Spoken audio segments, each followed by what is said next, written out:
dan menjalankan dharma khususnya untuk agama Hindu. Iya. Kira-kira benar nggak sih?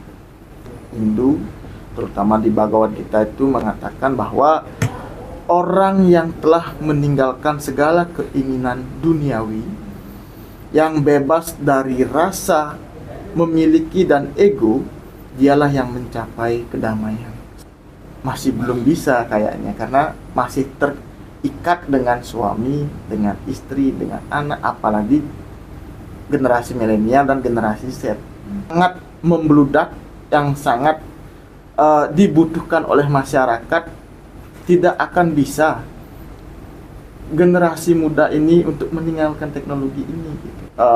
Moksa kemungkinan bisa, karena moksa itu tidak seharusnya menjadi perdebatan dan tidak seharusnya menjadi